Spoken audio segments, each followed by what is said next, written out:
think we should be live by now. Oh, it says we're live right now. Okay. That was pretty fast. Perfect. All right. That was pretty fast. I will start the podcast. Start it. This is Things Police See, First-Hand Accounts, with your host, Steve Gould. Hey guys, welcome to the podcast. Welcome to Cops in the News for the week of 9/21/2020. I'm Steve Gould. With me as always, Ken Roy Ball. Ken, hello. It is I. Hello, It is everybody. Brittany Olson. Already hello, here. Brittany. Ray Wood. Happy birthday to Brittany last week. Last week, happy birthday, Brittany. Excellent. We did not sing to her, but we did mention it. Dex Imus is here. Dax. Rich Emery. Hey, I want to let people know who are listening on the podcast that this is Cops in the News. This is a live thing we do every Saturday on the Facebook page. You're welcome to join us. We do a little banter up front as people file in. And the podcast also has a catalog of interviews with police officers about their most intense moments on the job. So there's that. There's that. There's that. And we've got, let me check this out, Steve. Rich Emery is here. Dennis, I'm going to go for this. Do it. Grebenyak. I think you nailed it. Did I do that, Dennis? Did I do good? Rob Resyak. I'm trying, guys. I'm trying. William James Long is in the house. Steven. WJL. Christine Roof is here, meaning we can begin. Mean Christine. Hey, you know what happened last week, Ken? That was awesome. What? People shared the live stream, and it kind of bumped up the views and interaction from people. So if you guys, that's cool. If you're not shy and or embarrassed of your relationship with us, you could share it. That'd be awesome. Please share. Please. Please. And Chris Johnson's here, says good evening to us. That's you and I, Steve. Oh, yes. Let Paul me see Cagle. here. I'm looking. The Kegster. Paul Cagle's here. Yeah. Paul. Outstanding. I'm looking for the stories that I sent because I think there's one that I did not put up here. Let me see. So many juicy stories, Ken. There it is right here. There it is. Found it? I got it. Yes, I found the story. Did you get the DeSantis story? I got it. I got DeSantis, and I got a little clip of him saying some cool stuff that he's doing. Okay. Brittany Olson, on her birthday, sent us a donation. No. Yeah. I mean, I shouted her out when I got it last week, but just want to say that again. That was really cool. Yeah. So Paul Cagle says that he got a spank slap on the hand for something he posted on the 830 group, but which is stupid because, he posted something in there and then they said it goes against community standards or guidelines, but they take it off, but they don't tell you what you violated. Really? Yeah. In a private group. That's kind of, I didn't even know they closely regulated private groups. I guess Private groups. I don't know, man. Derek Whitten is here. And he's excited because he's able to tune in on time. Karen Kincaid is here. She's out. She's in Julian. Did you guys go to Julian? Me?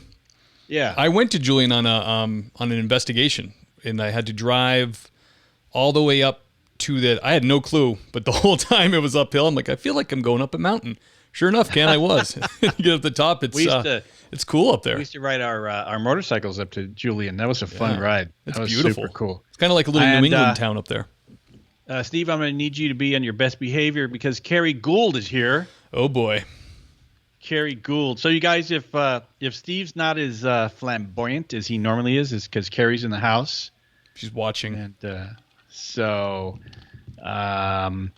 Brittany Olson says, "Yep, it's the Hobbit thing to do. You give everyone else presents on your birthday." All right, I like it. Thank you, Brittany. That was so cool. I think we got some good, got some donations. Lisa Gano's here. Little love Lisa, from the Shire. Did you go running with your flag this week, Lisa?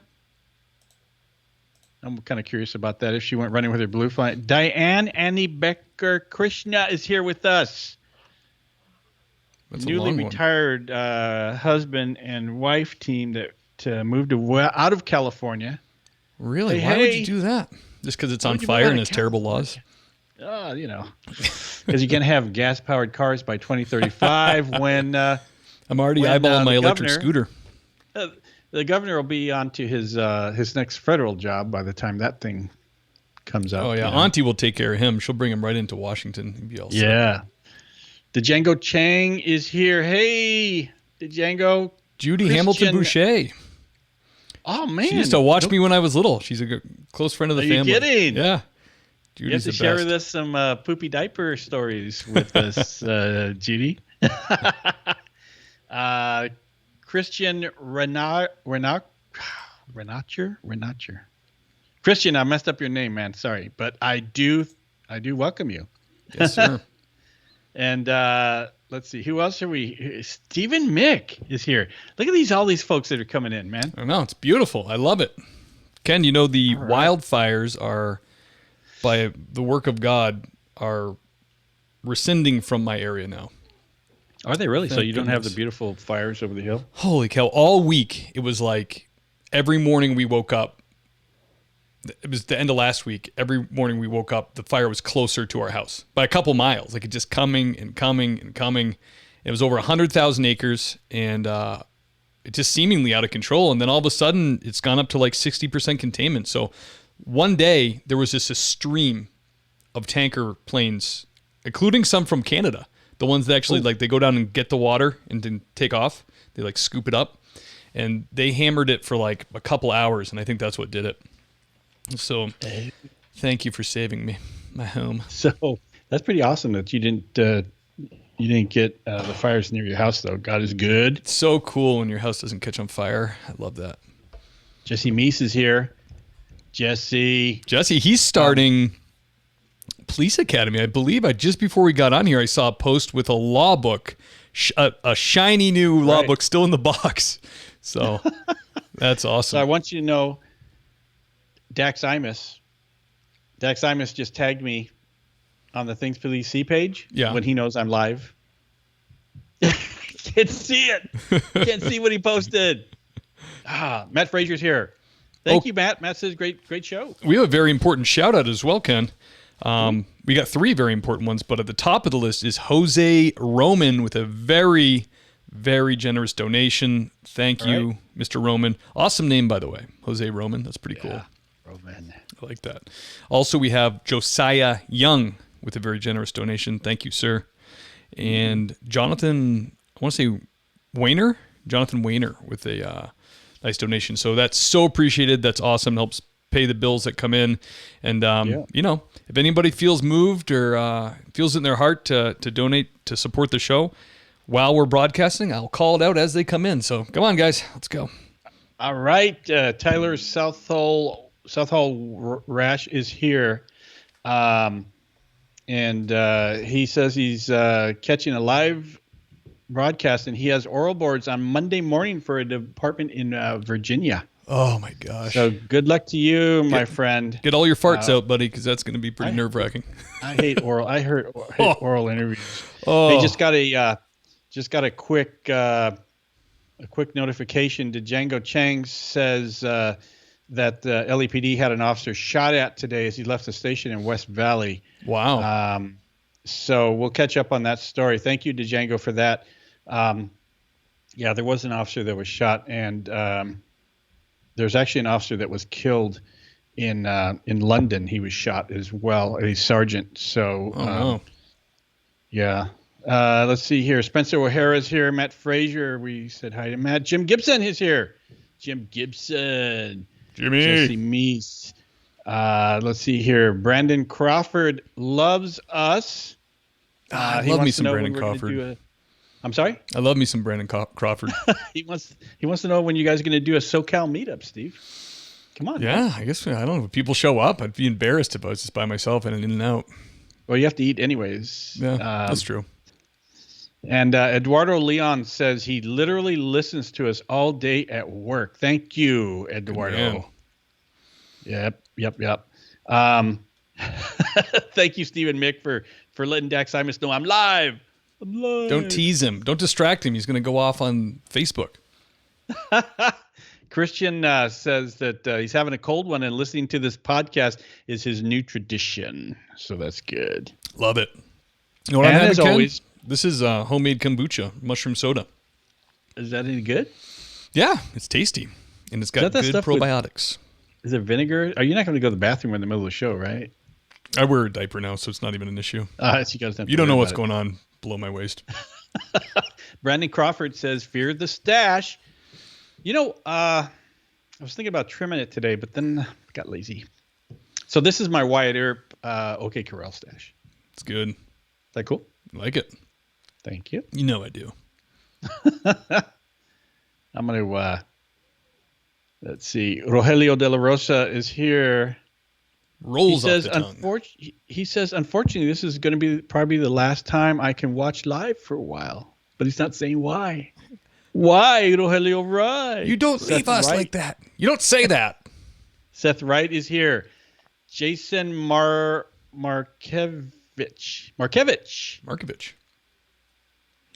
And he says, is it an unwritten law that officers and firemen always have the sweet mustaches? Awesome show. Thank you. Seth Wright is here. Finally graduated from the academy Thursday.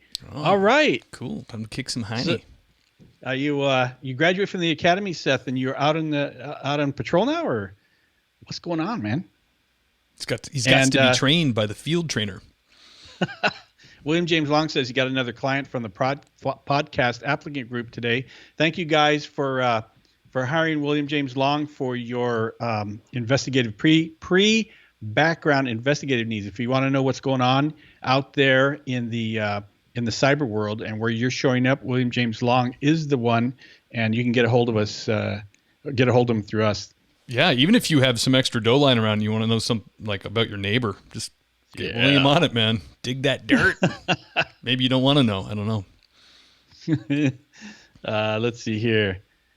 Kerry Gould says Massachusetts did kombucha for us. One thing you can't blame Cali for. So that's true. So you started drinking kombucha when you were in Massachusetts, huh?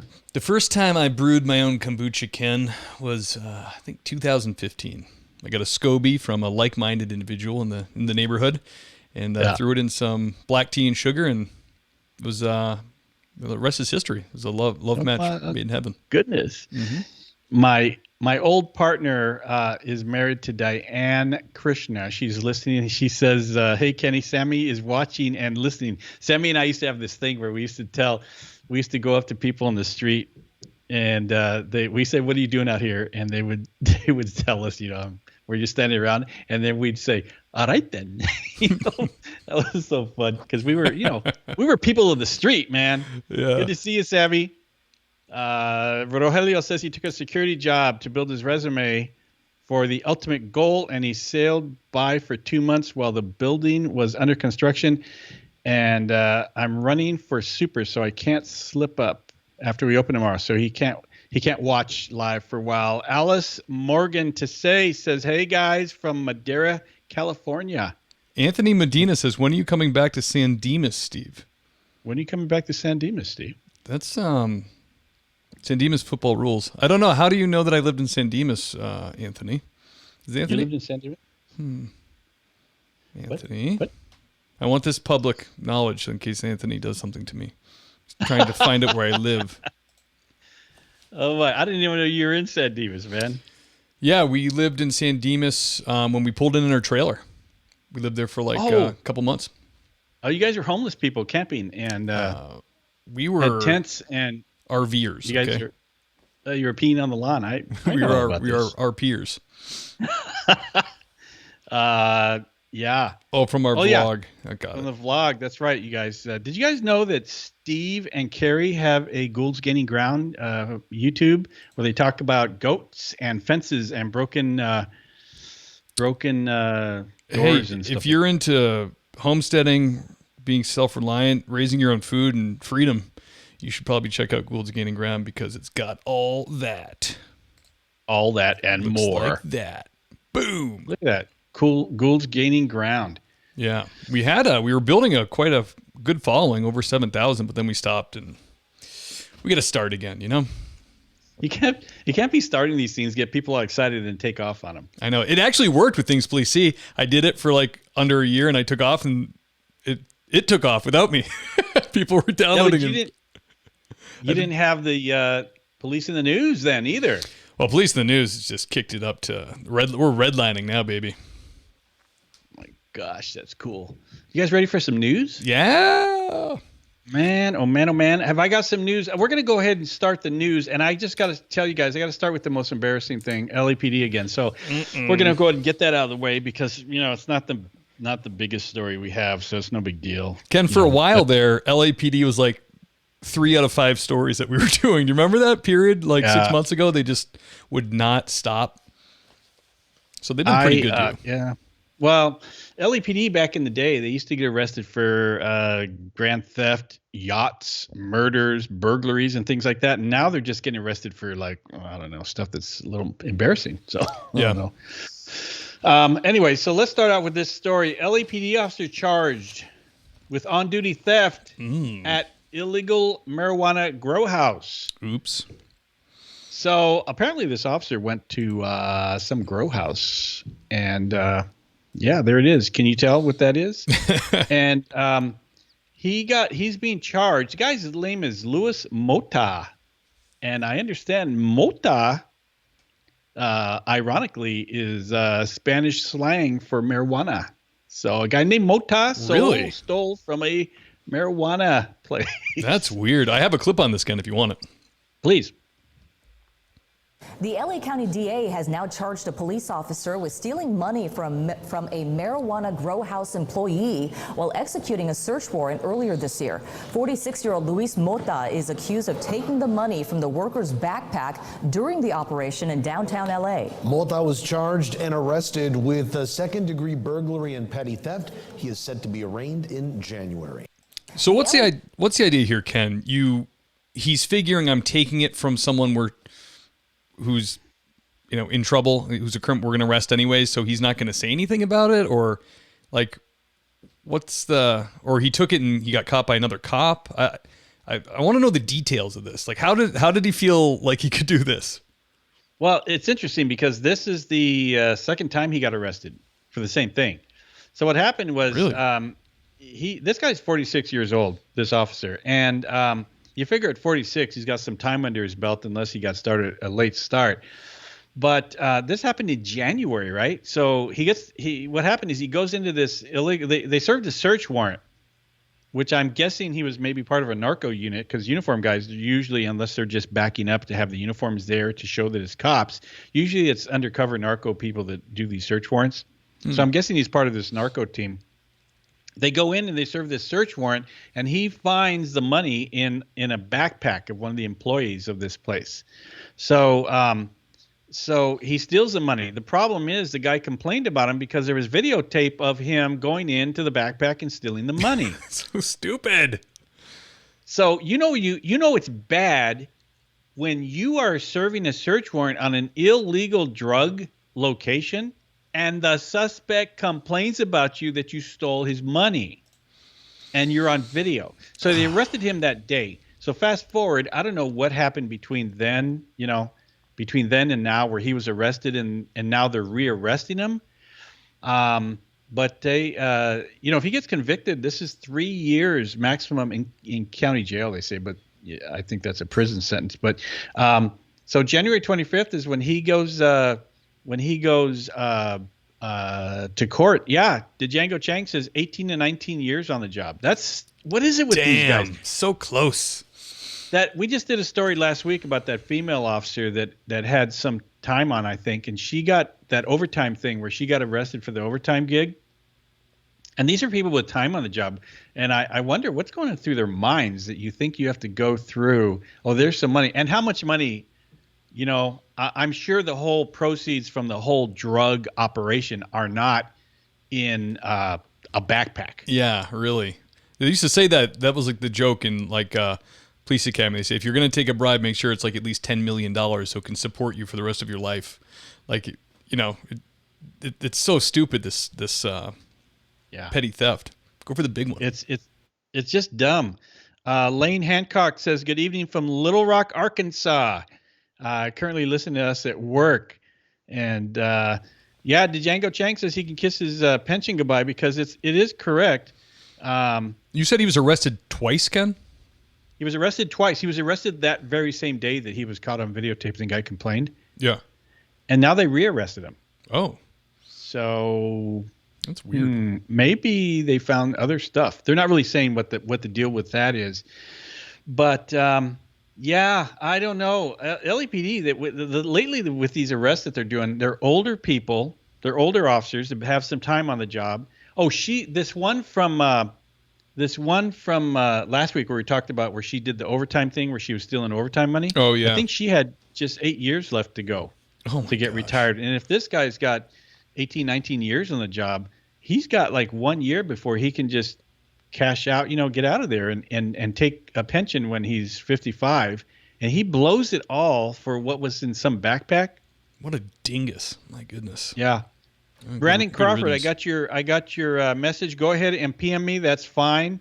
Yeah, I got all these comments that what a dummy this guy was, and I don't know, you guys. It's one of those things where people ask us when we do backgrounds. They say, why is it that you can't lie on your background or you get really hammered on your background? And another thing is if you have one collection account. When you're doing your background, how come one collection account and they DQ you? It's because of these types of things where they want to make sure that you are not hurting for money. You don't have a propensity to steal, be a thief and all that. It's because of this kind of stuff. These officers go into these places and there could be millions and millions of dollars in drug cash just laying around, and they have to ensure that these cops are not going to be stealing that money. And Django Chang just texted me. He said that there was $300 to $500 in the backpack. Oh, jeez. Come on, man. To lose your entire pension and everything you worked for, your reputation, everything because of a lack of integrity, that's just stupid to do. But, he did it, and here we are, and it's a big news story, and I got to report it on my old department, and that's embarrassing, Steve. Yeah. You're right about them being tempted with money. There's so much money flying around Hollywood and LA. And I can remember once Carrie had a friend that she was helping house sit, and it was at one of these places in Hollywood, this new tower that got built. It was on the top floor, and one of these places where there's a open bar at the top floor in the pool all the time for residents. You can just get a drink for free. And anyways, she said that the house they were watching, the guy had for conversation pieces had stacks of hundreds like this big, on his coffee table, and he was he had some patents and he was a producer or something. But it was the money in that town is insane. Just to show off. Ron Aaron Zamaya says this Nebraskan is here and he can't stay very long. But also he said that he got a like from Steve Gould, from Mrs. Gould. And so that's Carrie's got clout in this. Oh, she'll love podcast. That. That's awesome. Yeah, Brandon Crawford, I'm getting your messages here. Portland PD getting commissioned. We said that, I think about 2 weeks ago, we talked about that. Portland PD getting federally deputized. Yeah. Or not the Portland, but state police, I think it was. That's cool. Eric Sharp says, sitting at a wedding watching people doing Cupid Shuffle. man, if they only knew TPS was on, this would be a real party. Let them know. Tell the DJ. Yeah, man, that's just but that's that type of thing. And all I can tell you is that theft, any kind of theft, a lot of people go in these into the background and they say, well, I shoplifted and stuff. And they could shoplift a few bucks worth of stuff. And that's a big deal. Anything to do with integrity where you might steal stuff. And then I believe, if I'm not mistaken, I think these narco units and these specialized units, they give you lie detector tests before you get on in the unit. Yeah, that's the craziest thing when I heard that about LAPD. When you get on these specialized units, they give you a poly to get in. Wow. That must be weird. And I'm wondering, I've never been in a specialized unit like that, but I'm kind of wondering if they don't do every once in a while they do polys, because what if you go in and you say, hey, have you stolen any money during a drug bust? No. the thing goes crazy. Yeah. The Polly. Oops. But yeah, this was okay. So that's an embarrassing story. We should go on to the next one. Okay. Number dos. Number dose. Have you guys on this next story that we're going to take a couple minutes on this next story because I think it's important to talk about this Breonna Taylor story. Have you guys heard of this Breonna Taylor shooting and all the stuff that's been coming out of it? Never heard of it. Who is that? Yes. Please explain. So the story, this is just an off story to this particular story that we're going to talk about. But the story is an officer involved in Breonna Taylor shooting to file lawsuits against people calling him a murderer. That's pretty interesting. And this guy, is a Sergeant Jonathan Mattingly. And if you guys know, are you guys familiar with this, with all the details about this shooting, or have you guys kind of kept out of it and just kind of been listening to the rhetoric that's been going on? And if you listen to some of the stuff that's on the news and from these folks that do the Twitter accounts, these celebrities and other people, they're calling this officer a murderer. They're calling these officers murderers. Yeah, it's really it's hard, Ken, if you're not willing to put in some effort. Like if you, I just quickly, when this first started getting real hot, you try to Google just what's the scoop. Like I don't want to hear all the takes and the editorials that the papers are putting out. I want to hear the facts. You can't find them. It's really difficult. So I found it on YouTube from like I forget his name. He's a black conservative commentator, and I felt like he was going to give it a fair shake. And I think he was an attorney, and he broke it down. And it was shocking. You know what's out there and what actually happened. And for what I didn't get into it as much as you did, but this whole that she's innocent of everything and had nothing to do with any of this and was lying in bed and was shot to death is none of that's true. And it's really weird, but it's not unexpected. Well, Brittany Olson says it's incredible how bad the media was at reporting the facts of the case. I watched a press conference live stream the other day, and all the comments were so uniformed. It was unbelievable. And William James Long has been studying this at length, and he's probably our go-to resident expert on this one. But just to nutshell it for you guys, the news media isn't reporting the facts. What they're doing is they're reporting the hype. And the hype is that the officers went in and murdered this black woman while she was sleeping in bed, and they murdered her. And in fact, there's people that are celebrities and all these folks that are coming out. They're saying justice for Breonna Taylor because she was murdered by the police. When in fact, the truth of the matter is, after the filing came out, the grand jury indicted one of the officers. None of the officers got indicted for killing Breonna Taylor. The officer that got indicted was because he had wantonly shot rounds into another neighbor's apartment. Yeah, this guy seems like a loose cannon. He's just firing multiple rounds off. Yeah. He sounds nuts. And she wasn't asleep in her bed.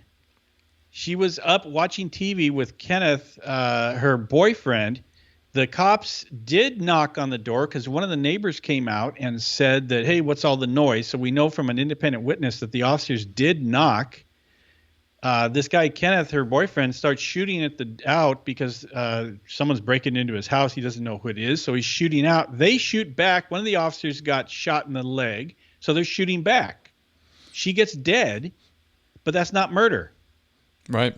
Yeah, it's funny that everybody's saying how innocent she was. And then when you look at her background, she dated like a notorious, super violent drug dealer. At one point, she rented a car for him, and someone wound up murdered in that car. Yeah. And she's still holding money for him and other things. It's like when you dabble in that world, this can be the consequence. I'm not saying she deserved to die, but if you dabble in that world, you can end up dead. That's the prize you can win. Yeah. And the AG, the Attorney General that announced the grand jury's decision is a black guy. And because he he followed the law and looked at the case, and I'm sure he wasn't doing it himself. I'm sure there was a team of lawyers that all looked at the same thing, and they decided there was no crime committed in her death. And he's a black guy, so all these people come out and start calling him the N-word and start disparaging him, and he's not black anymore because he did not go with the narrative. He followed the law, and so he's the bad guy. I saw his press conference, Ken, and he was very careful at the beginning because he knew the backlash was coming, to tell people to try to see the truth, to try to just listen and understand you know what I mean? It doesn't matter. I mean, the media, they're the arm of the left, they're going to keep doing this stuff because of the election. They want disorder, they want violence, they want the country to seem like it's out of control all the time until the results of the election. Yeah. Period. That's it. This is what they want. And this whole narrative that she was killed because she was black, that's not why she was killed. She was killed because she got hit by some rounds of officers. They were shooting back at someone who was shooting at them. Had nothing to do with race. She wasn't murdered. Right. And if people would just bother, you can tell people, hey, these are the facts. No, man, no, ACAB. Those facts do not go with my feelings. My feelings are anger. Yeah. Carrie says someone somehow telling someone they're not black anymore isn't racist. What a gross insult. Yeah.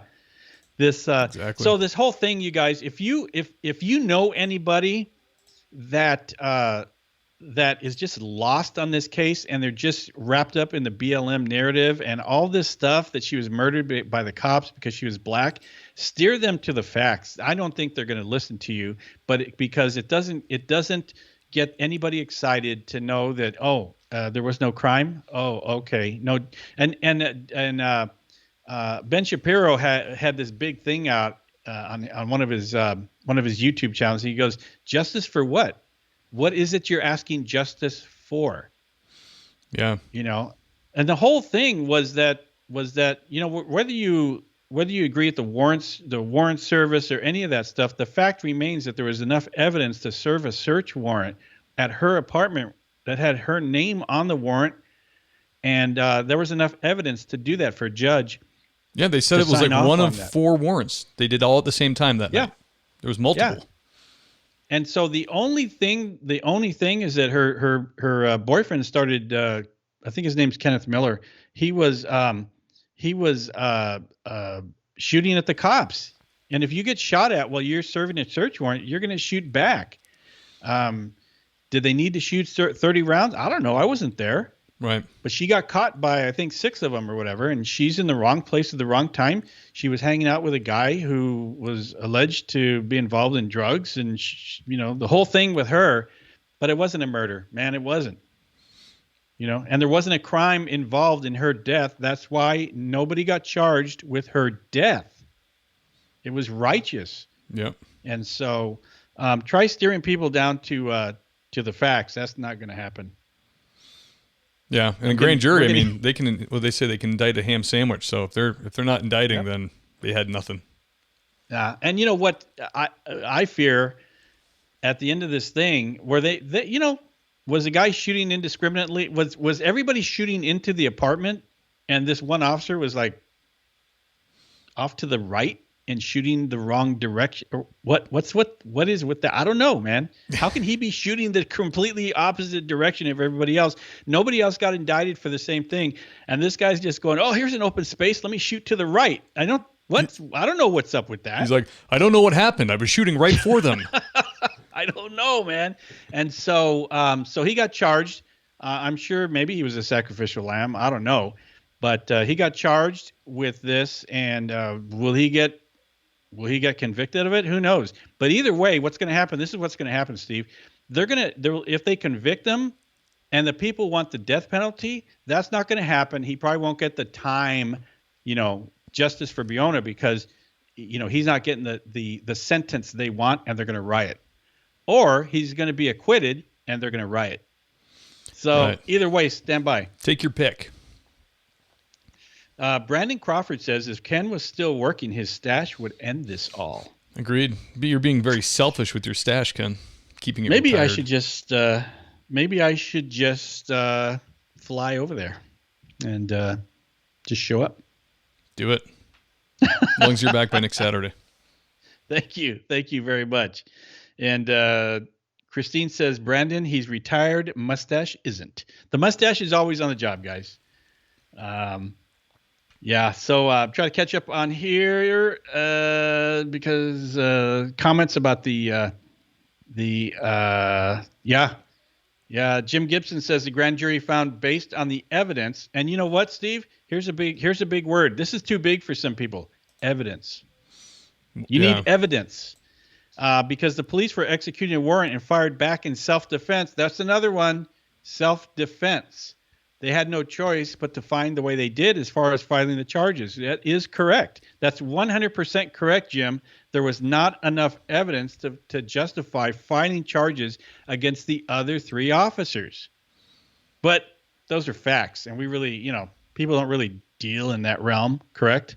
Facts are optional. Yeah. And so you've got this officer, the story that I mentioned the first time is this officer, this sergeant, Jonathan Mattingly, he's going to sue. He's going to sue.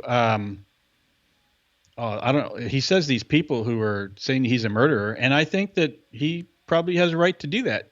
If they're disparaging him and assassinating his character with something that wasn't true, because believe it or not, we've said this already. It wasn't a murder. Yeah, I think he's got the same lawyer as the Covington kid. So, that's cool. Yeah, he's probably going to do okay. I'd kind of like to know. I'd do probably a follow up on this story. Yeah, that's the same lawyer for the Covington kid, Nick Sandman. I'm kind of curious who he's going to sue.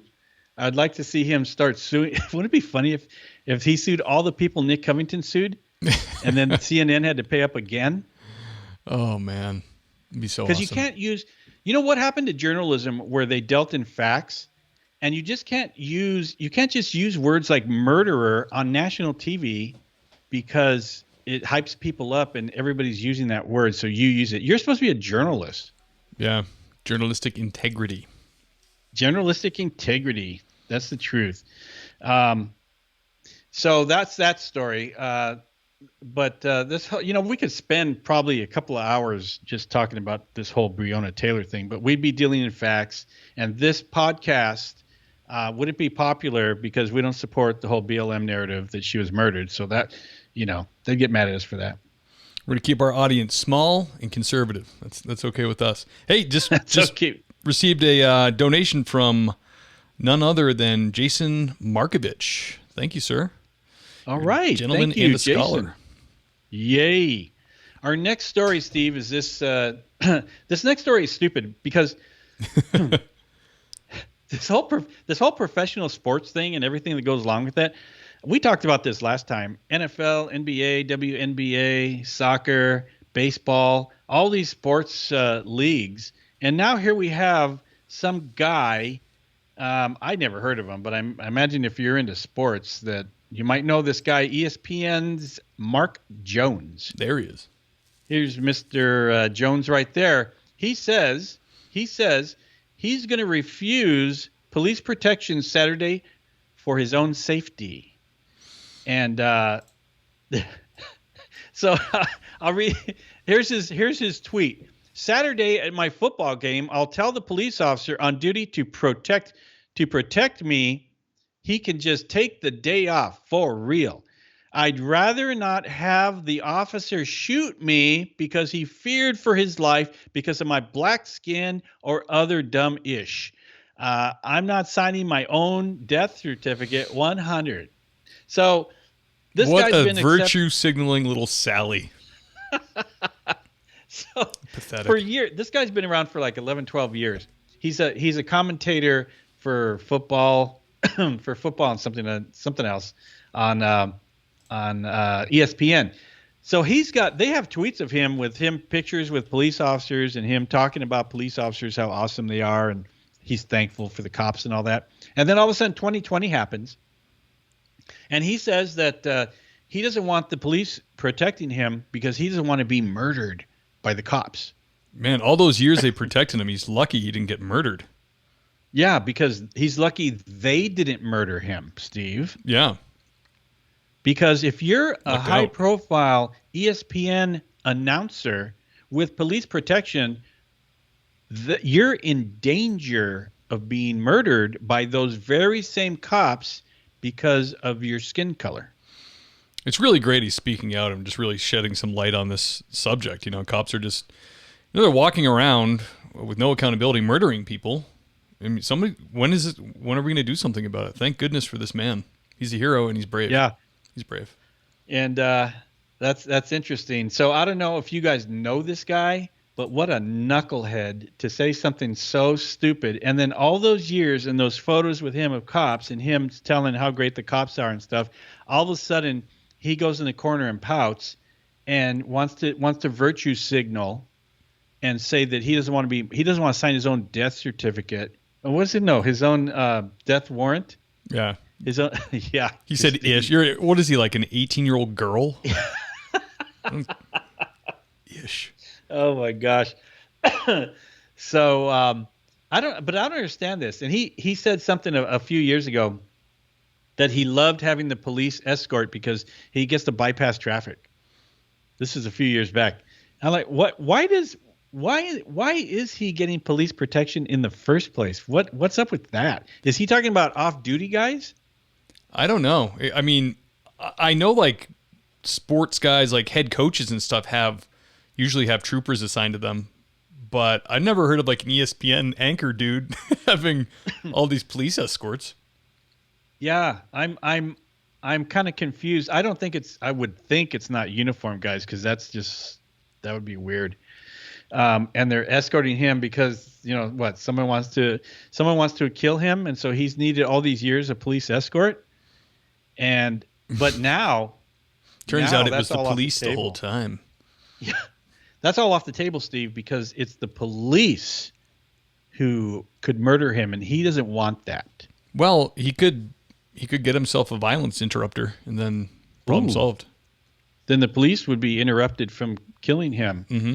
Yeah. So good for him. Good for him that he. There's some old tweets that he wrote. In 2011, he wrote he loved police escorts because it cuts down on travel time. Really? Let's see if I can find that. And he says, I always ride in my car with my spotter and statistician who are white. Dear friend, this is last Thursday. He says, dear friends of 30 years who'd take a bullet for me against the cops, I imagine, right? And let me see. And he's going back on these times where it's just weird. The guy's just super weird about this. And then he also thinks that there he goes. I'm not going to lie. I love our police escorts to the stadium. Saves us a good 40 minutes to 1 hour of not waiting in traffic. What does that mean? Where are they going? Code 3 with his car? I don't know. And getting everybody out of the way? What is that? Oh, there's his Black Lives Matter symbol in the top. Yeah. And he's also all about defunding the police now. Yeah. And he said, police never saved me, never helped me, never protected me, never taken a bullet for me. They've pulled guns on me. Never kept me safe in a protest, never stopped the racists from taking my Black Lives Matter flag off my house. So, okay, let's break this down. So the police should have been there when someone stole his Black Lives Matter flag. They never were there, Steve. Also, check this out. The police never took a bullet for this guy. What the crap? What have they done for him? What have they done? If you're not going to take a bullet for me, you're worthless to me. It just America's been very unfair to him. I mean, yes, he's a celebrity on TV making millions of dollars, but they could do more. A cop could take a bullet for him. That'd be nice. Yeah, because had he done that, his attitude would have changed. And the police have never done anything for him. Gee, that could be taken that could be taken a couple of ways. Maybe the police have never done anything for him because he lives in some ritzy area of town where the police don't have to go. Or the police have kept him so safe that he's never had to call them. You know what, Ken? My local sheriff station has not done one thing for me this year. I'm thankful for that. Didn't need them at all. Glad they're there. No involvement. Have done nothing for me, and I thank them for it. Christine Roof has a good idea. She says, let's all dress as violence interrupters for Halloween. Yeah, cardigans and clipboards, like Carrie said. So this guy's an idiot. And Luke Stevens says, isn't working for ESPN supposed to be one of the most dangerous jobs? Yep. You guys, what's he going to do without a police escort? He's an ESPN announcer, for crying out loud. Who's going to keep him safe? It's amazing he's still alive. I fear for him. My gosh. And what a jerk. Yeah. So anyways, this guy's a clown. So if I'm from the comments that I'm reading, it looks like people really don't know who this guy is anyways. No. So, but you know what? Oh, look, Miranda Browning is here. I Heart Shiny. Yeah. Hey, Miranda. Love me some Miranda Browning. Say hello to that little cutie pie daughter of yours. Good to see you. And have you guys noticed that these God, what's with all the people, all the sports leagues, and now the announcers? And did you they're all jumping on the anti-cop bandwagon? But did you hear the big kerfuffle? Hey, you like that word? Kerfuffle? Nice. I don't even know what it word there. It could be a swear word in England. I don't know. But anyways. So there was a big dust up because Charles Barkley and Shaquille O'Neal. Yeah. Excellent. They both said, you shouldn't be defunding the police. Who's going to come out? Who's going to help all the black folks? You're going to call Ghostbusters? And so Charles Barkley took a bunch of heat for that. So I don't know. I guess if you speak facts, you're not welcome. Because you're not willing to get rid of the cops. So that makes you a bad person talking facts. Mm-hmm. Yeah. So good guys, for them. if you want to get into it with people, you guys, and you want to make enemies, start with facts. Yeah. People don't like that. There's no room for facts when you're talking about the cops. Correct. And, let's see here. Miranda Browning says, hey, Steve and Ken. Her daughter loves my mustache. I just thought I would mention that. Even though she's 7 years old, she knows style. And Brandon says, looking at you, Ken, I don't know what that means. He's looking at you. He's thank you for looking at me, Brandon. I don't know if there was another comment related to that, but thank you for looking at me. That's pretty good. Goodbye, William. Be safe, my friend. Is he leaving? Mm-hmm. All right. See you later, alligator. Our next story. Oh, our next story is kind of weird, Steve. Our next story is kind of weird because it says, I don't know if you guys heard about this one. NYPD officer is arrested for spying on the city's Tibetan community for China. Years after receiving asylum in America because he was tortured by the Chinese for being Tibetan. Oh, harrowing experience. My goodness. So this guy was given political asylum in America because he was being tortured by the Chinese for being Tibetan. And then he spies on the Tibetans in the U.S. for the Chinese. So he gets arrested. Ah, what the heck? It's kind of, this story was really weird. Caught me off guard. Here's him getting an award. It's always weird to me when you're faced with the reality that like spies are real. You know what I mean? Like, 'cause you're just seeing movies about it and stuff, but like real life, deeply embedded, like came over here on a lie, got his citizenship on a lie, became military, became police, all just to get caught. You know, not a very good spy, I guess. I guess he got some valuable information from us, but really weird, man. Really, really bizarre. I actually have a little clip on it if you want to hear it. Yes, please. We want to bring you more on the breaking news we've been following this afternoon about an alleged Chinese spy inside the NYPD. Chief Investigative Reporter Jonathan Deans joins us now with new details. Jonathan? Yeah, FBI and NYPD officials say this community affairs officer was taking orders from Chinese communist officials, allegedly using his position in the police department to spy on anti-China government activists here. He's an award-winning cop. He served in the U.S. military reserves. And the FBI says he was a spy for the Chinese Communist government. Manaji Angwang was a community affairs cop in the 111 precinct, and he served as a liaison to the heavy Asian American community there. But the FBI says he used his role as a cop to gather information on Free Tibet protesters and other anti-Chinese government activists in New York. FBI New York Director Bill Sweeney said Angwang used his position as an officer to aid the Chinese government's subversive and illegal attempts to recruit intelligence. Investigators say Angwang came to the U.S. seeking asylum, claiming he was being persecuted by the Chinese government. But it turns out his family has ties to the Communist Party and Chinese military. At his Williston Park home, where American and Marine Corps flags fly out front, no one wanted to speak. Neighbors surprised. That's hard to believe. I mean, if that's true, if that's true, then he should go away for the rest of his life. That guy's awesome. He's such a New Yorker. He should go away for the rest of his life. For the rest of his life. Great. Yeah. So there was a question in here. There's been a couple times. First off, let me see. Christine was saying, shout out to Jerry Crump, but I don't know. Did I miss something? Christine, did I miss something in one of the things? And there's let me see, who was it? Stephen Mick says it's not China. Okay, it's not China. China. What is it? China. But the question is, how did this guy pass his background and psych? Luke Steven was asking that.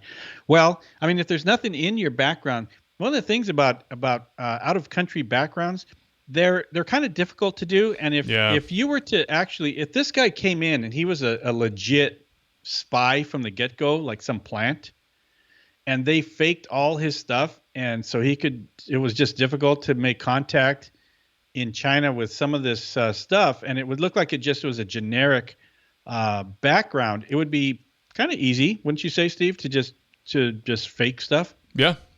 Absolutely. I mean, they ask a lot of questions in the polygraph, but I don't know if any of them have to do with your loyalty to the United States or foreign countries. I don't know if is that one of the 500 questions they ask? Yeah, I don't know if they do polygraphs in New York either. I know Massachusetts, I don't think they can use them for employment. I think it's illegal. And I don't think in recent times that you can even ask someone if they're loyal to the United States. They used to ask that about the Constitution and being loyal and all that. And I think they don't have that on the questionnaires anymore. Especially a foreign person that survived torture and is Chinese. You know what I mean? Like they're not going to. That's too insensitive. Yeah, and I can't speak to the psych part, but unless the guy, triggers something in the psych area, I don't see how he wouldn't pass the psych. And then for the background, it wouldn't be difficult for him because, like I say, if he had all the right answers and then he made it so trying to get a hold of people in China, which I have made overseas calls to China and had a Chinese translator do checks for me, but that's very rare. So it wouldn't be too difficult, especially if the guy's background wasn't terribly remarkable, if there's nothing to him. And then you find out that he's a refugee. Can you imagine going to anybody in New York NYPD and saying, yeah, I want to DQ this guy. He's a refugee and I don't really trust it. Maybe he's a spy. Yeah, I don't trust him because he's Chinese. Is that racist? Chinese. Yeah. Is that racist? Yeah, those overseas backgrounds are hard to do. I did one in Okinawa. It was a military base. And you don't really know who you're talking to. You know what I mean? Not like you can ID them. They're not in front of you. They can kind of put anybody forward, give you any information. Yeah. And they can say whatever they want. and you don't know who you're talking to. But I mean, with this story, I would have to guess that this was set up long. He didn't just come here as a refugee and then all of a sudden get turned by the Chinese against by the people who were torturing him, and then all of a sudden turn on the people that he was a refugee from that country. I don't see that happening. So, yeah, Miranda Browning says we need to have a co-host girl. We've had Christine on before. Christine's been on before. And Brandon Crawford says, Steve, they want a meetup. A Cali meetup? A what? A Cali meetup? A Cali meetup. So this next story, Stephen Gould, this story's goofy. This is the stupid story, guys.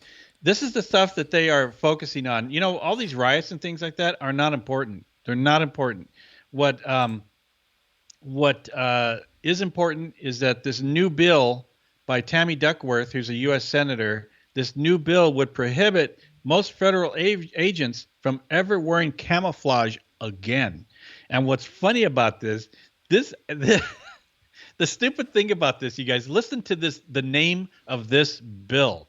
The name of this bill is the Clear Visual Distinction Between Military and Law Enforcement Act.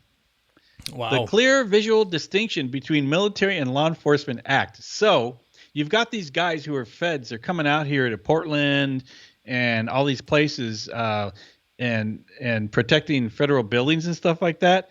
And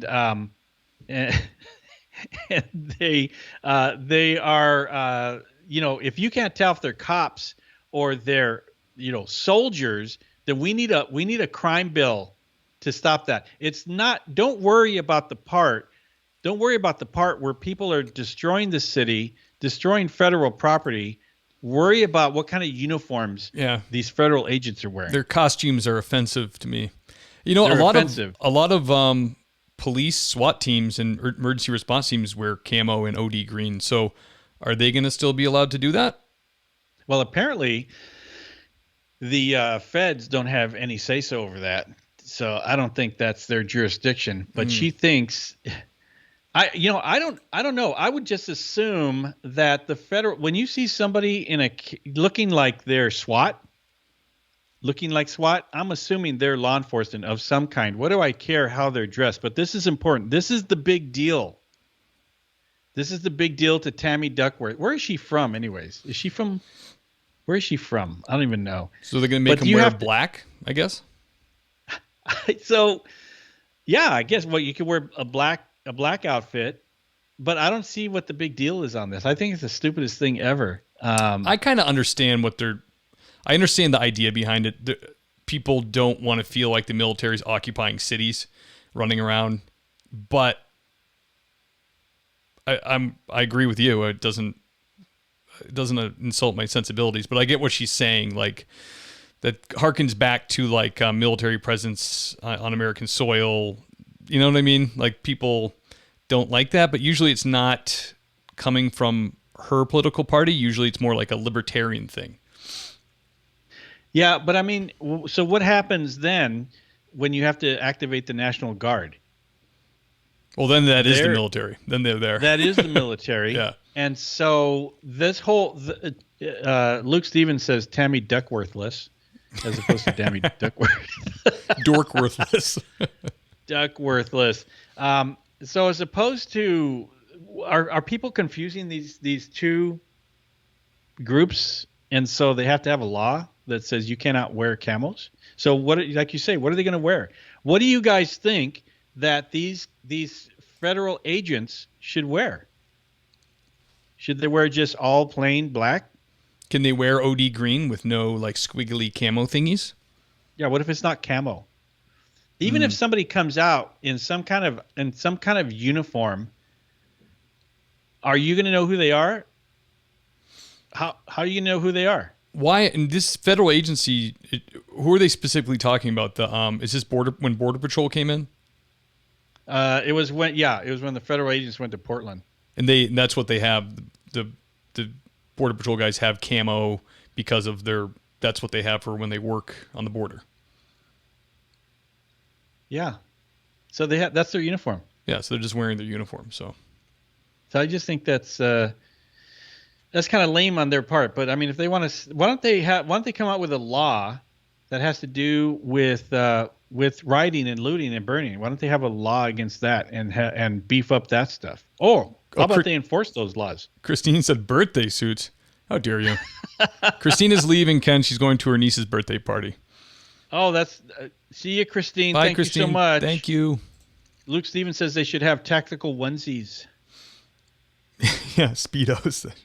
Tactical onesies, Speedos. I missed a whole thing that was going on with Brandon Crawford was saying about Harding, Kerry, or me, or I tried to understand that whole thing, but do you know what that means? I saw one thing where he was saying that Carrie Gould, doesn't she get a shout out? And yes, we did at the begingetting. Oh yeah, of course. When she first signed in, we would never have a podcast without shouting out to Carrie Gould. Of course. Because she's the boss. Oh, what is it? Look at this. Look at this dissent that's going on in these comments. We were loosely talking about doing a wives show. Oh. I thought she was talking with the other women in the comments. She was talking to me. Yeah. Ken, we've actually talked about that a few times. Yeah, but having Jenny on and Carrie and talking about putting up with us as cops. You haven't done it though. I know. Well, I have a lot of ideas I like to say, and then I don't do them. Hey, would you guys like to have a show where I guess it would be one of the regular podcast shows, Steve, where Carrie Gould and Jenny Roybal were on there talking about Steve and Ken? Would that be something you want to hear about, being a police wife and all that? Is that something that's cool? Could be fun. And Miranda Browning wants Carrie to host. So she's not saying co-host, Steve. So apparently Miranda is kicking us off the show, and Carrie is going to be the host. Okay. Okay, Miranda, we're going to have, starting next week, guys, Carrie's going to host the entire podcast. Excellent. And, all four of us should be in this show. Joel Fairbanks, back to the comments. Joel Fairbanks says tactical riot beer has been around for decades. They need it for morons who throw firebombs, paint, frozen water bottles, and bricks. I know it's been around for a long time. So I don't know what the big deal is, but apparently it offended somebody. It offends somebody because they're wearing this tactical gear, and they don't want them to think that military. If I was out there and I was burning stuff down and trashing buildings and starting fires and stuff like that, and somebody in a uniform came out, I wouldn't care where they're from. I wouldn't care. All I care is, are they going to kick my ass? Yeah, absolutely. And are they going to beat me? So I wouldn't. Would I say, oh man, it's are you military or are you police? Because that's important for me to know. And there's a law. Remember that special boy who got thrown down? That elderly guy that walked up and tried to scan the police radios? Yeah. These guys are all dressed like, paratroopers. He's like, walks over to him. Oh, look. A truer statement's never been said, Karen. Thank you, Karen. Karen Kincaid says, we are worthless without our wives, which is true. It's true. So let's go to the last story, guys. This one here is cool. You know what's funny? This last story that we're going to talk about, Governor DeSantis in Florida. Real ass kicker. He did some, and the liberals, let's clarify this. There are people who are liberal, extreme, who are really having a hissy fit over this. Yeah. They're having an absolute cow over this. So Governor DeSantis wants to. I don't think that this was a bill. Is that, or is it already? A proposed bill? Yeah, it covers a lot of really cool stuff. I have a clip of him kind of briefly going over some of the meat and potatoes. Yeah, let's talk about that. At the same time, I think we need to do more in terms of having a strong legislative response so that we do not always have to play whack-a-mole anytime you have situations like this develop. And so I'm proud today to be able to announce what will be a focal point of the next legislative session, a legislative proposal which we're calling the Combating Violence, Disorder, and Looting and Law Enforcement Protection Act, that will probably be the boldest and most comprehensive piece of legislation to address these issues anywhere in the country. And there's a number of things that we'll be doing. We are going to impose criminal penalties for violent or disorderly assemblies, and that'll be a third-degree felony. Nice. We will also require a felony if you incapacitate any of the roadways. We see people take over interstates. That is absolutely hazardous. It's not fair to motorists who may get caught up in that, and so that will be unacceptable. Also, we have a prohibition on destroying or toppling any type of public property, including monuments. That's not the way to go about it, and we will hold you accountable. Also have a prohibition on harassing innocent people in public accommodations. You see these videos of these innocent people eating dinner, and you have these crazed lunatics just screaming at them and intimidating them on a public accommodation. You're not going to do that here in the state of Florida. And we're also going to use RICO liability to anyone who organizes or funds a violent or disorderly assembly. And if you look at some of the people who've been involved in this violence, these are people that will come from all across the country. If there's any type of issue, they all of a sudden show up in all these places. We're going to figure out who's organizing and who's funding that and hold them accountable. Wow, that is awesome. That's pretty great. I love mean, it. He's going to arrest George Soros. So they're doing they think the RICO Act type of thing should come into effect. You can't throw stuff at cops. You can't go up to people who are dining and outdoor dining and disrupt them. There's let me see, what else is it? It's a third degree felony to have a violent assembly. You can't block the road. That's a felony. Don't touch monuments, and harassment of citizens in public accommodations. And what is, and also, if you defund, he's saying to the cities, if you defund the police, then the state is going to defund you. And so why are they having a hissy fit over this? Why are people saying, no, this is wrong? These are all things that people are going, what the heck? Every time you watch these videos on YouTube or whatever in the news, where people are harassing people, pulling them out of their cars, breaking windows, messing their property, blocking the roads, all these types of things, all this violent behavior, assaulting cops. These are all things that people should go, yeah, you can't do that. But no. There's a bunch of people on the left that are having a problem with this, and I'm not quite sure what is the big deal about that. Why would they have a problem with that? It's really weird to think, Ken, that we can sit there and us and probably everybody who's listening along with us can listen to that list and go, yeah, it's common sense stuff. Like, of course, those should be illegal and you should be punished for that. But there's a whole nother group of people who can hear that and be like, oh, totally offended. It's like most of the stuff he's talking about could probably be squeezed into a current law. But he's just making it a nice, tidy package, and he's just going to make it a lot easier to enforce and to prosecute, So I think it's awesome. And I don't, like you said, how can you disagree with it? What's the problem? Because these are not First Amendment rights. Yeah. It's not your First Amendment right to hurt people, batter them, attack cops, attack people verbally or physically while they're minding their own business. Those are not First Amendment rights. So you shouldn't have any problem with having laws that enforce these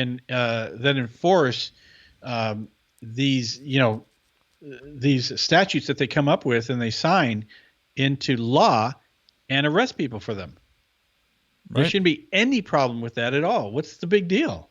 No, I'm with Karen. She said she can't even imagine living in a state that does the right thing and protects us, because she lives, not too far from me in California. It's like Carrie and I can have been, because you and I talk about it all the time too, because you have escaped. We talk about going, leaving California. It's like a topic we talk about.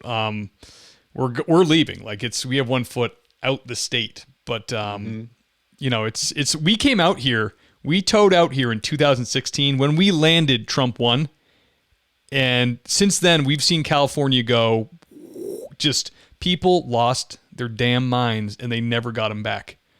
It's just been this slow, and I talked to other Californians like you, who agreed. They said, yeah, it really escalated. Like it was not great, and now it's horrific. The city is disgusting, Ken. It's disgusting. When we lived in Los Feliz in 2016, it was up and coming. It was getting better. There was still people pooping on the sidewalks in some spots, but it was mostly nice with pour over coffee places and stuff. If you go through there now, there's homeless people. They've come back in. They're like, all the work they did in leading up to 2016 has gone. The city's falling apart again. It's just poor leadership, and it's not going to change, man. It's awful here. Yeah, I remember when I first met you. You came into Backgrounds, and we became friends. And Ken was like, "Who is this?" Steve and I were buddies. We were best buddies at Backgrounds, you guys.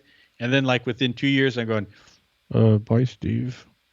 I'm going to be leaving California now." Yeah, he left. I was gone. That was a plan for a while, though. I mean, but as soon as I retired, I was out of California. It was a fun time to know you, Ken, because you were on your downward. You were leaving when I got to know you. So Ken was like I heard from his past supervisors. Supervising Ken was like herding cats, anyways. But when he started going, he was getting ready to leave. It was like he was a fun guy to hang out with at work. Imagine me in the podcast, but I work for you. That I didn't always please my bosses, but yeah, you guys, as far as enforcing the laws or making it easy for law-abiding citizens to live peacefully in their own state, I don't see the problem with that, and I don't see a problem with enforcing the laws. But anytime you come up with something, or even enforce current laws, even when it comes to enforcing current laws that are just logical, common sense, humanitarian laws, people have a fit about that. Yeah, and they need to be enacted because people are afraid. People are afraid to tell people they support the president.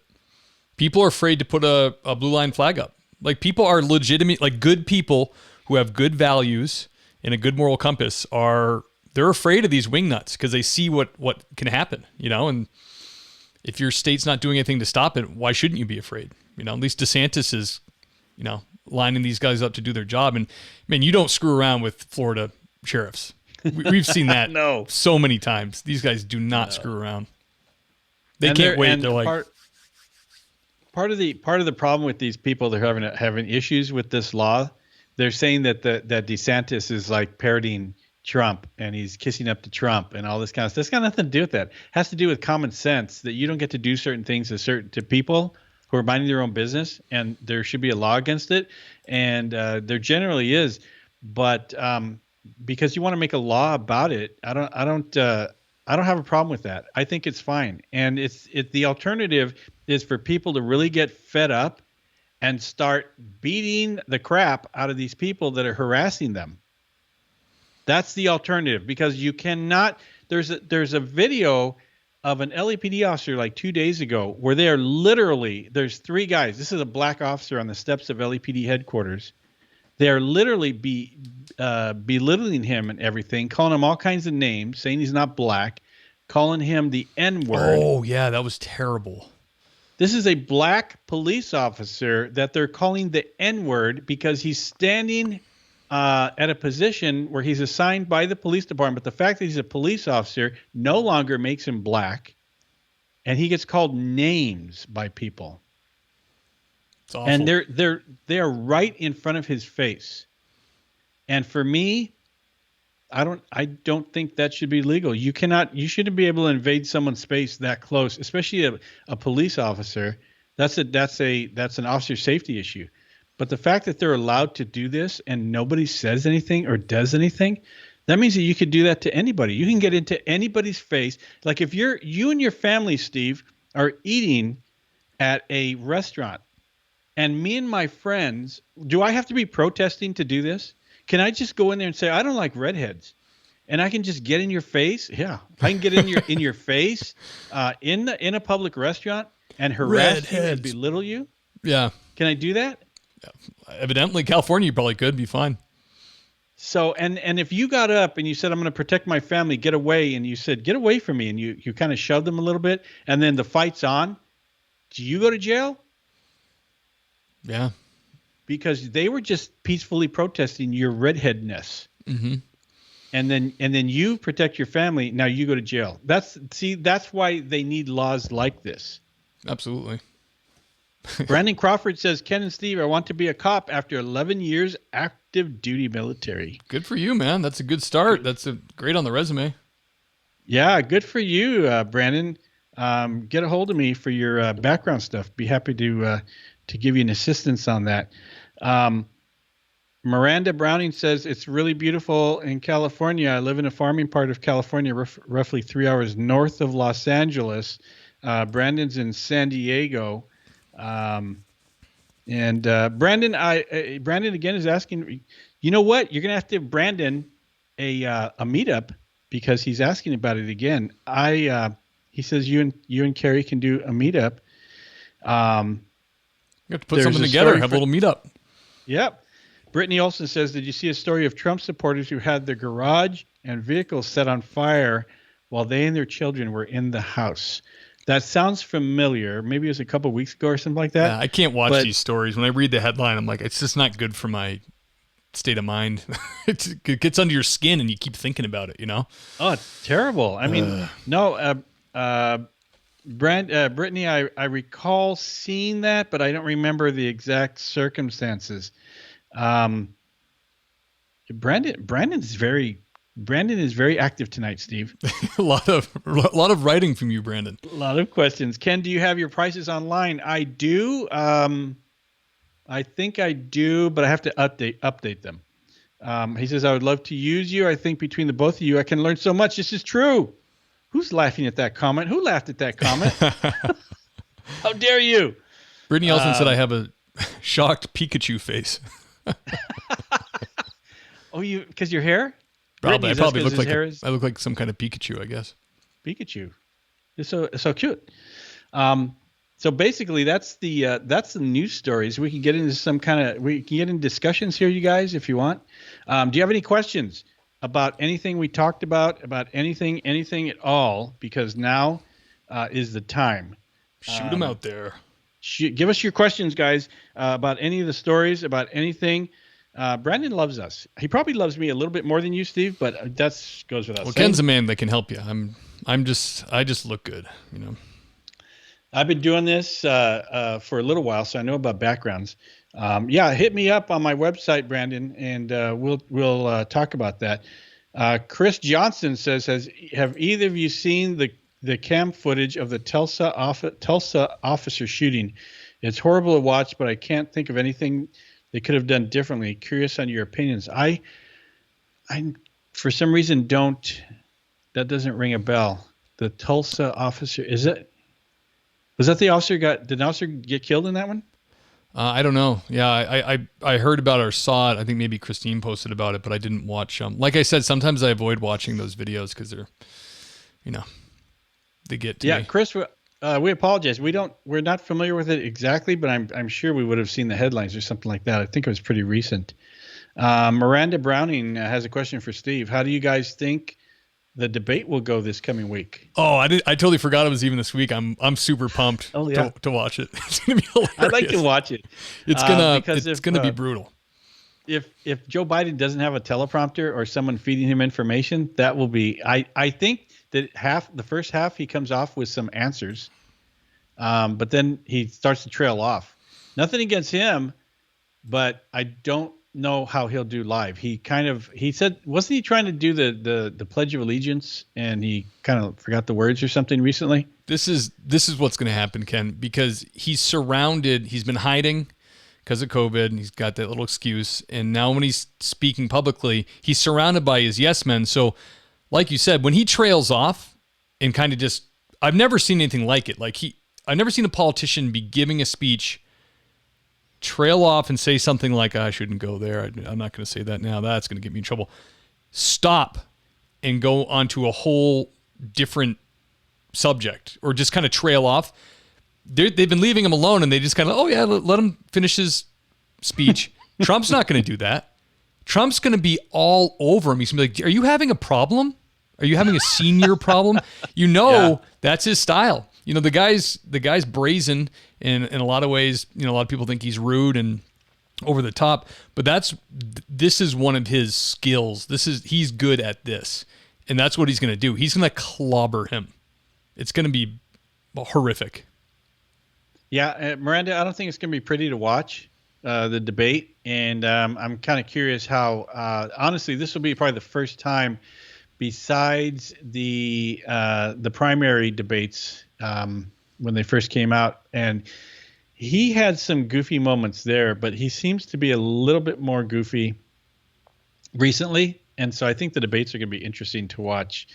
Luke Steven has a question for you, Steve. Oh, what's the best places to buy firearm stuff online? Oh man, you cannot get firearms anything. It's so hard. I don't know. I wish I had an answer for you. I moved here, and like a year or two after I moved here, they stopped allowing you to get ammo delivered to your house in California. And I didn't even know they were going to get rid of that. I would have ordered a ton of it back then. And now it's like, it's hard, man. I mean, I guess the usual places, Police One, I think, has a retail store. What are the cop places? Galls. You can just Google them, but it is really hard. Like if I go into a local gun store in California, Ken, I don't even understand how these guys are in business. There's no guns. There's like 3 or 4 boxes of ammo kicking around, a bunch of magazines. They teach classes to help you get your whatever. But and I asked the guy, I've been into 3 or 4 of them. Like went to the Bullet Barn. I went to a place down the road from me here, and I asked for ammo, and they're like, oh yeah, we don't have that. We can order it. And we just don't know. Ammo Brothers? We don't know when it will come in. Oh, okay. So just you have no idea? Nope. Could be 12 weeks. Could be 18 weeks. Could be 6 months. It's like, this is like, there's nothing left. This has just been panic. It's like the toilet paper, but they're not restocking, Well, keep in mind that the protests are peaceful, but for some reason, even though the protests are peaceful, the ammo is out, and guns. There's a lot of scared good people who bought the ammo. They're not reporting on that. Ted Fabla wants to know if I've made tortillas lately. His wife taught me how to make tortillas, but I was nice. I haven't made them yet. I was going to make them yesterday, but I got too lazy. So Ted, I'm going to be making them. Let's see. Lisa Gano says yes, she listens to calm Christian music to put her to sleep during these crazy times. That's a good idea. Way to do it. There's some great YouTube resources where you can just like go to sleep with the word, just kind of Psalms or something playing, and it's whenever like I've remembered to listen to it. It is really nice. Did you guys? Oh, good. I was just gonna say, Carrie's talking about this water filter. We can't even get the water filter we want. So Berkey makes water filters that remove every contaminant you can think of, but leave the good minerals in. Somehow, they're on the California will not deliver list because of some component in their filter, some Prop 65, something or other, like, which is bizarre because all their filters are certified through and through for purity. And they're the most popular water filter in the country. And you can't get one in California. The only one you can buy, the only model approved for California delivery is the plastic one. So it's like, it's just California overreaching with their regulations to protect you. It's like, it's nuts. Yeah, that's crazy, because there's a lot, what's weird is, are the water filters made in China? China? I don't know. China. I don't know if Berkey's a U.S. company. They might be all U.S. Because anything made in China is difficult to get. A lot of times they don't have that stuff out there. But Hey, Brandon wants you to message him about a meetup. Brandon, please do that. Brandon, I'm starting to get afraid, Brandon. You're going to come to my house. he wants you to meet him, Steve. I'm just kidding. Look at this guy. Love you both. You make me want to be a police officer. Oh, thanks, brother. All right. That's awesome. That's awesome. It's a pretty lady you got there with you, too. Yep. Brandon, it's good to meet you. I don't know if you've been on the podcast before, but we're going to make us a regular part of your Saturdays. Yes. Any interviews coming out soon? I listen at work. This is Chris Johnson. I'm caught up. Even went back and listened to old news episodes. What's up with that, That's Steve? awesome. Actually, there is one. I don't think there was an interview last week, so there will be one. Yeah, there'll be one this Monday, a new interview with a North Carolina officer. It's great. He wrote a book on mental health. So, do you have any legacy podcasts from anybody? Anything that you can post? Yeah, I do. I do have some legacy podcasts I have not put out yet from policebackground.net. If you guys want to hear the old policebackground.net podcasts where, I don't know, somebody interviews these officers who were actually involved in shootings, Steve has some of them on file. You might ask him about posting those. Ken sent them to me like a month and a half ago. And I was sent him a bunch of them. I was all into posting them, but I'm just, you know me, Ken. I'm always scrambling. I was doing podcasts years ago, and I interviewed officers that they were like officer survival podcasts. They're good. They're good interviews. They were with officers that their partners got killed. They shot people. There was I won't give up this story, but there was an officer that was face to face with a cop killer. This guy had already killed cops, and the officer pointed the gun at the suspect, shot him. And I asked him, "What were you thinking when you shot the suspect?" And he said, I'm hoping the last thing he saw was the barrel of a cop shooting him." Something like that, right, Steve? Yeah. No, Ben Kelly. Yeah, I had him on TPS. He was fantastic. He was a referral from you and a fantastic interview. People love that interview. Amazing. Yeah. Ben Kelly killed a suspect who shot and killed 4 Lakewood, Washington police officers who were sitting in a coffee shop. The guy was an ex-con, and the story is mind-bending. How the guy was coming up on Ben while he was sitting in his police car in Seattle at night, and it's creepy. Ben had the wherewithal and confronted the suspect and shot him dead. And the last thing he hopes he saw was the barrel of a cop's gun killing him. Yeah. Amazing story. But those are the kind of stories that you can listen to if Steve posts those. Well, that particular one's already on TPS, so it's not a good example. No, you have another really good one with shooting from Long Beach. There's a cop ambush. That one is crazy. Ricky Delphine. It's funny. I started this podcast not knowing anything about your podcast, and then you're like, "Oh, I used to do podcasts just like that." I was like, "What?" That was like my original idea. You're like, "Oh, I used to have them on policebackground.net." How about a podcast where they interview cops who got in shootings? That's awesome. Yeah, that's funny. Hey, Nick Muto's here. It's one of my best buddies from back home. Nick Muto, it's a pleasure to meet you, Nick. This guy is a killer fisherman. He's actually spoken in front of Congress about fishing regulations. Really? Yeah. Well, no doubt. Smart man. That's pretty cool. Brandon says, F the Lakewood Killers. Brandon, you'll be happy that a friend of mine offed the Lakewood Killer. He's dead now. So, and you'll be able to hear that podcast. Let's see here. Ken Miranda says, "Ken, do you still have your podcast?" I don't do a podcast anymore, but I sent a bunch of podcasts to Steve. Oh boy, thanks, Miranda. Keep bringing it up. Steve will be posting those, Miranda. They're old podcasts, but they got some good things. So that's basically. You guys have any other questions? Because I think we're good to go.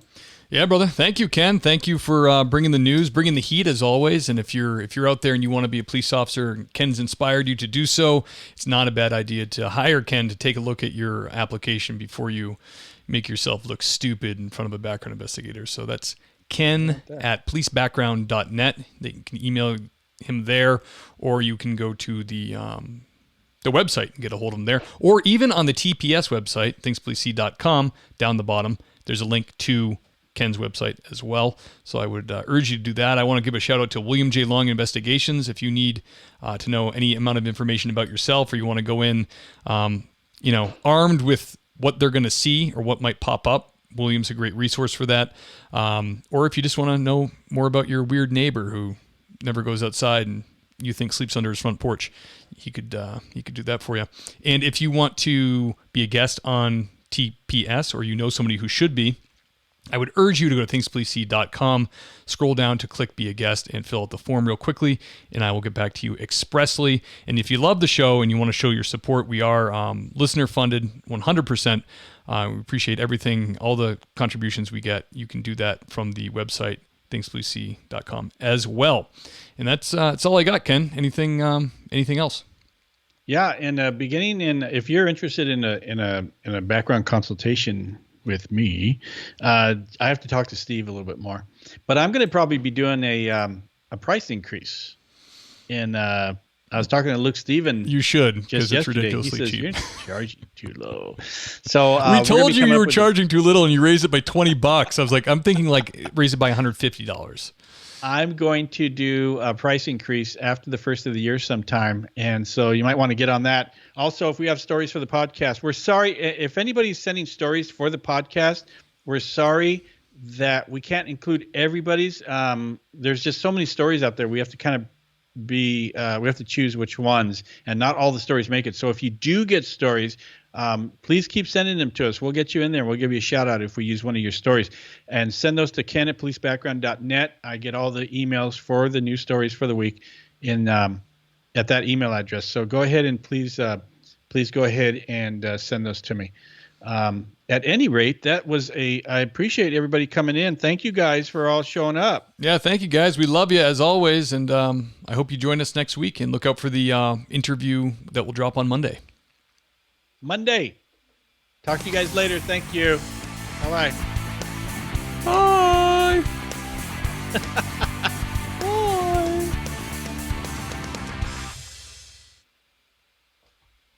Okay, I guess I should stop this thing.